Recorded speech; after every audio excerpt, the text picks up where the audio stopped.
Hey guys, what's up? My name is Sean Wayne and today, tara, pag-usapan natin itong pinost ni Ma'am Crisette Loretta Chu na actually sinagot ni Direk Daryl. Okay? Kaya lang, ito yung masasabi ko. While I was reading both posts coming from Ma'am Crisette at saka kay Direk Daryl, may part no sinabi ni Direk Daryl na medyo nasad ako. Not in a bad way, but in a positive way. Okay? So even before we get into that, roll mo na.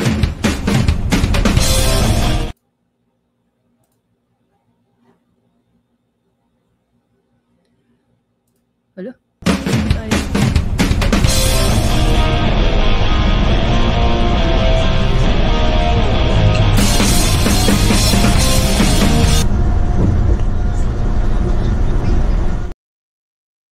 Guys, pasensya na kayo at napakapangit ng internet ngayon. I don't know why. Anyway, so una nating babasahin yung sinabi rito ni Crisette. No? Ayon sa kanya, were you nung March 11? Bakit wala ka? Bakit di ka nag-strongman lang sa live? Why did you not go into the hysterics? Why did you not go to Sara MBG, which is Bongo, as they rattled the gates of Villamor? Bakit ngayon lang na nakaalis na ang eroplano? Salamat pa rin ng madami, but where are you? PRD has called out your brother's use of illegal substance. Is he a liar? Duterte supporters want to know if the man they love is a liar. If not, it's not a matter of family secret, but of national security. The Duterte supporters think that you're ignoring this question means you aren't willing to really go all out to protect the country. Kasi nga, national security. Number 3, sabi mo wala kayong away ni Ading BBM. But you also can't get to him, which means your brother isn't in control. So who is? Who is controlling the Philippines as far as you know? Sana alam namin. Kasi when you tell us, you will help us make the right decision in 2028. Pangalanan mo ang mga snakes na sinasabi mong nasa Malacanang snake pit. Again, why can't you tell us as this is a matter of national security? So ito yung naging sagot ni Direk Daryl Yap. No? Basahin natin. Sabi ni Direk Daryl dito, Hi Kifi Chu, hayaan mo ako ang sumagot hindi bilang si senator pero para sa kanyang panig. Yeah. Alam mo sa totoo lang, no, between Daryl Yap, with Direk Daryl Yap, Direk Daryl is a very silent supporter of the Dutertes. No, long before siguro niyang nakilala si Senator Amy Marcos. However, Senator Amy Marcos na develop a very strong bond with Direk Daryl Yap. Ito naman si Direk Daryl na kahit paano nakakausap natin to. And I truly believe that he is a man of integrity. Hindi siya magsasalita to protect someone. Pero nagsasalita siya para tindigan ng tao. Ganun siya manindigan, no? So, habang binabasa ko to and knowing Direk Daryl, nasasad ako, especially this number 1. Sabi niya, March 11, 6 a.m., tumungo na si Senator Amy sa Leyte. Kahit ayaw sabihin ni Senator na sumaklol siya doon kila Richard Gomez at Lucy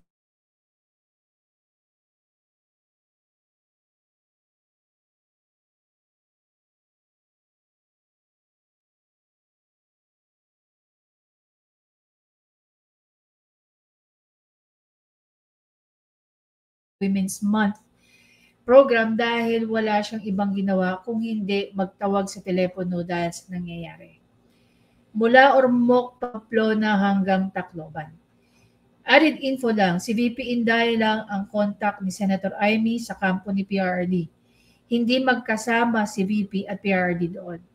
Parang protocol na magkaiba sila ng airplane. Ang totoo niyan, kung magbabalik tanaw ka, kahit mga kapatid ni VP, hindi alam kung uuwi ba si PRRD sa Pinas. Sa kabila ng napakaraming balita na dami ng pulis, etc., kung ano ang batayan at sino ang kakausapin nila sa Pinas para magdesisyon silang umuwi ay hindi ko nasaklaw. So, basically, while ginigipit ang mga Duterte, no? Mula kay PRRD, sa mga lawyers niya na si Attorney Delgra, si Attorney Bingbong, no?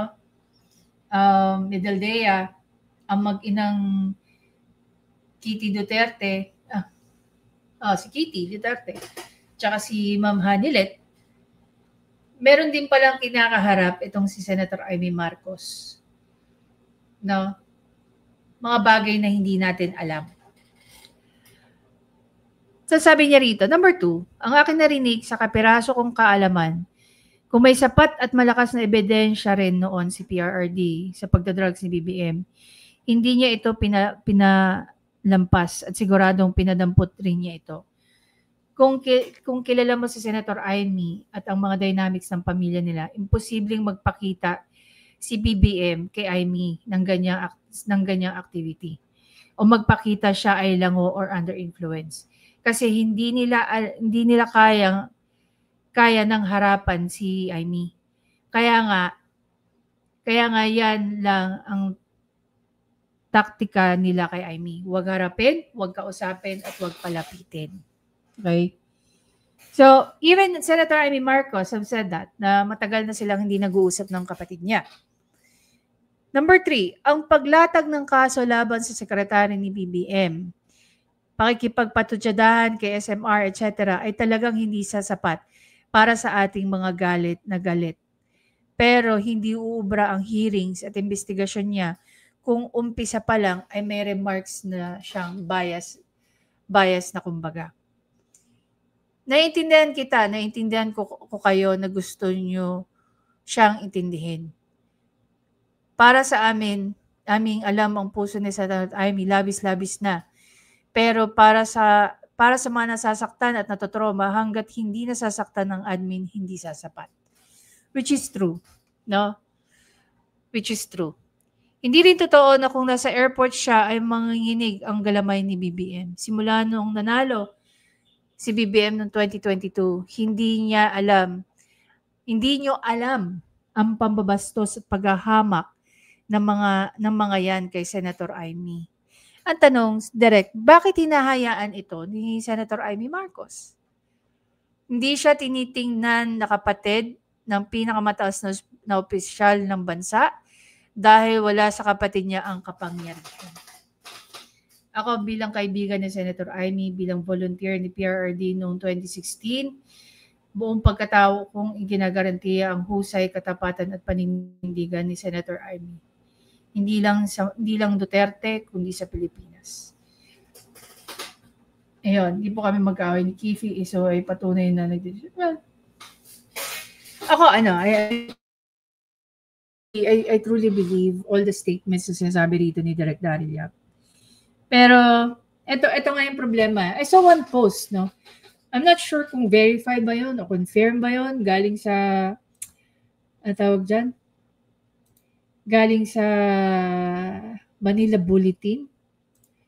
Ayon daw kay sa statement ni Senator Amy na parang nadadrag siya doon sa mababang rating ng kanyang kapatid. Ngayon, kung pupuntahan natin tong hanapin natin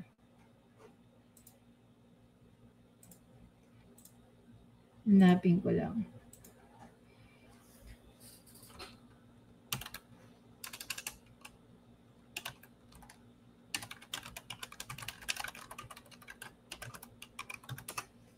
Merong interview dito si Senator Amy Marcos.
Anyway, guys, again, I'm so sorry about the internet. I've been trying to look for this part of the video no interview ni Senator Amy Marcos sa Head Start.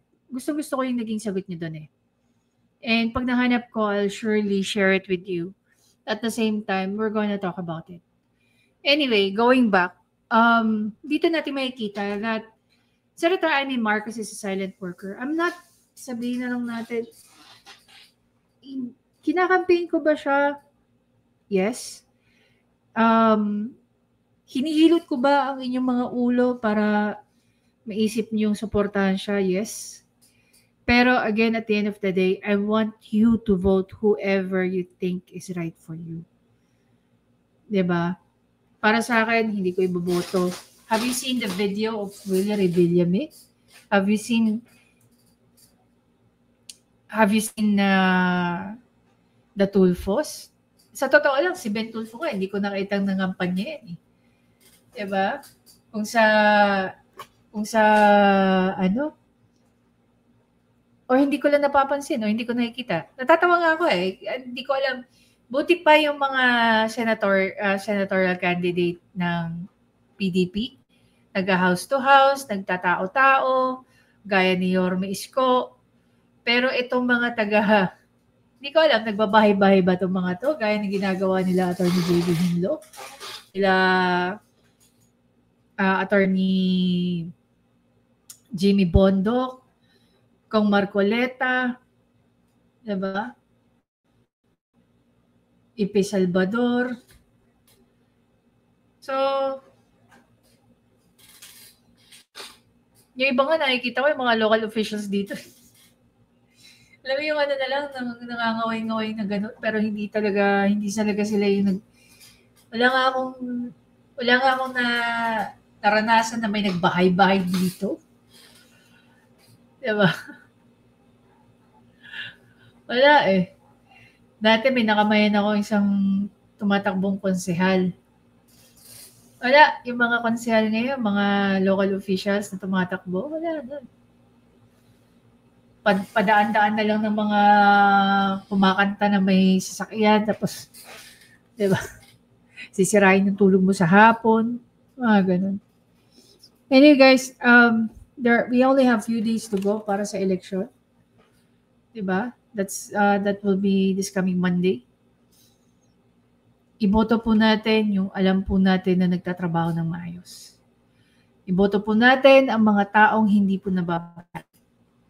At lalong-lalo na, iboto po natin ang mga taong hindi nagpa-power trip. Na tunay na nagsisirbisyo sa mga tao. No, hindi yung papogi lang, yung may sisigawan, and so on and so forth. Yun yung isa kong pinost ko, no, before tayo mag-end.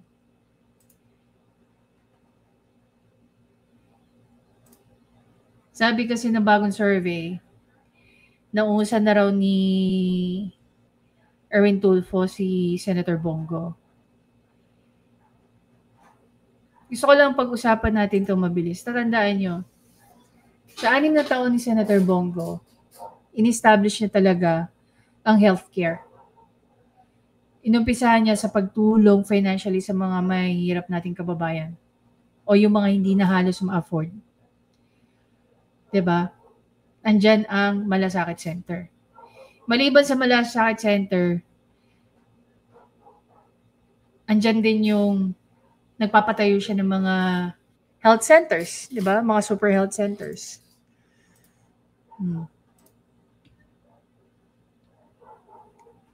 Pero kung pupuntahan natin yung mga nagawa naman ni Erwin Tulfo.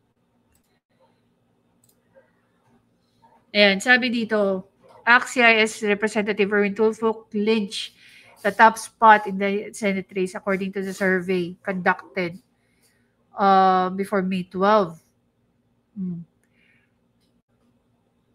Sabi ko dito, this is just a simple reminder to all of our botante. Palakay natin ng konti, guys. Sabi ko dito, loud and proud si Erwin Tulfo for saying na siya ang brainchild ng AKAP. In an interview, sinabi niya yan. If I remember it correctly. Sinabi niya, he first proposed this to Bongbong while he was the Secretary of DSWD. Ngayon, pinopose niya ito, parang inignore yata ni Bongbong Marcos. So, ang ginawa niya next is, pinopose niya kay Tambaloslos. And Tambaloslos like the idea. Ngayon, kung tatanungin ko kayo, gano'n na ba kalaki? Gano'n na ba kalayo ang narating ng AKAP? Marami po ngayong mga sinampahan ng kaso for disqualification. Petition for disqualification. Bakit? Dahil ginagamit nga ang mga ayuda for vote buying. No, isa na dyan ang AKAP. Imagine mo, yung brinangel ni Erwin Tulfo nagamit sa corruption. Diba? Well, si Bongo, he's naman the brainchild of Malasakit Center. Sa mga balita, ilan na po ang mga merong kaso dahil sa mga ayudang ginagamit for vote buying. Isa sa mga ayuda ba yan ay ang AKAP? Siyempre, nandiyan ang AIX. Diba? Oh. Kung babalikan natin, ano yung mga umuugong-ugong na balita nun? Kaya daw ganun karaming ganun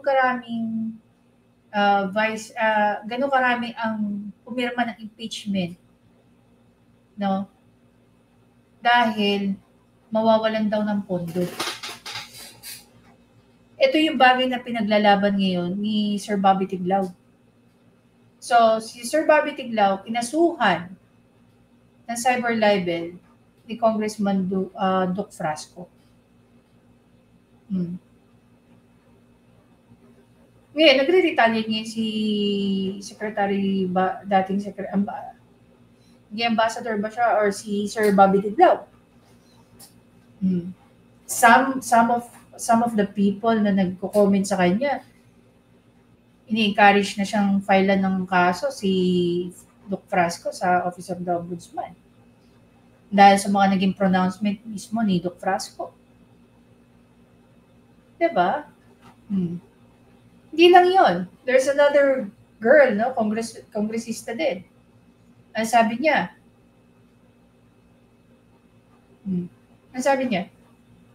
they needed to vote for VP Sara dahil mawawalan din daw sila ng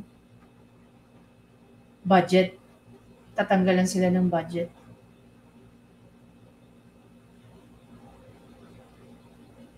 Nobody confirmed.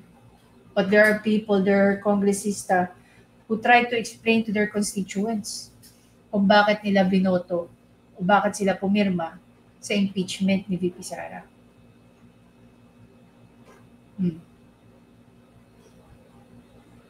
So kung tatanungin natin, ilang Pilipino ba ang natulungan ng Malasakit Center kumpara sa AKAP? Tandaan nyo, ang AKAP binibigay sa mga working. No? Doon lang sa may trabaho na magpapakita ng kanilang proof na sila ay employed and so on and so forth. Sa Malasakit Center, walang pinipili, lahat ng Pilipino talaga naman pinagsisilbihan. While AKAP, ilan na ba talaga ang natulungan? Diba? Timbangin nyo ang tunay na serbisyo na hindi panay pagwapo. Hindi ko rin makalimutan yung simpleng pagbara ni Congressman Richard Gomez kay Eric Silvestre tungkol sa mga amendments ng batas na matagal nang nagawa nila kung Richard. Ito yung sinasabi natin na puro pagwapo lang. I don't understand why Filipinos still believe sa mga Tulfo. Si Raffy Tulfo na lang ano ba nagawa sa Senado? Ngayon, may nabasa akong balita. Kuni-question yung constitutionality ng kaisa-isang batas under his belt. Kini-question ang constitutionality. Nasabi ko rito, sa loob ng 6 na taon, si Senator Bongo marami nang natulungan through Malasakit Center. Sa loob ng kulang-kulang 3 taon, dami ring controversy ni Eric Silvestre Tulfo. Panimbang kayo na maayos para sa kinabukasan. Natatawa nga ako, nakapasok si Willie Revillame. Si Ben Tulfo, si Erwin Tulfo. Kumpara sa mga Vatican lawyers. Hindi po almighty ang mga Tulfo. Si Raffy Tulfo ba may napaimbestigahan gaya ng investigasyon na ginawa ni Senator Amy Marcos? Mas pumipili kayo ng mga Tulfo kumpara sa kay Attorney Jamie Bondoc, kumpara kay Attorney Hinlo. Oh, ang dami nating abogado sa PDP. Andyan si Doc Marites. Andyan si Attorney Marcoleta. Ang daming dapat nasa Kongreso, sa Senate, na sana ay hindi lang professional, pero mga abogado. Dahil napakalaking bagay niyan. Si Senator Bongo, doktor ba? Pero napaganda niya ang health sector. Although sa totoo lang, nakukulangan din ako kay Senator Bongo at kay Senator Bong Bato de la Rosa. Feeling ko masyado silang mabait. Diba? Yun lang. Nag-iba yung ihip ng hangin nung si PRRD na yung involved. Doon mo nakita yung tapang. Nakita na natin ang kalidad ng Tulfo sa loob ng Senado. Tapos magdadagdag pa kayo ng 2 Tulfo. Naawa naman kayo sa bansa natin. Diba? Kailan lang ba nag-umpisa ang ACT-CIS? Alam mo, sa totoo lang, dapat nga lahat ng party list. No, lahat ng party list. May imbestigahan eh. Malaman kung ano ba yung mga pinagagawa nila. Ano na nagawa nila para sa taong bayan, sa mga Pilipino. Itong ACT-CIS. Ako marami akong naririnig about sa ACT-CIS eh. Hindi ko lang nilalabas eh. Hayaan ko na lang na ibang tao makadiscover niyan. Lalo-lalo na yung mga law enforcers. Diba? Maraming nagsisend sa akin ng mga kung ano-ano about sa mga Tulfo at saka ACT-CIS. Never ko nilabas. Bakit? Simple lang. Kailangan mo muna syempre i-verify kung tama ba yun o sinisiraan lang ba nila.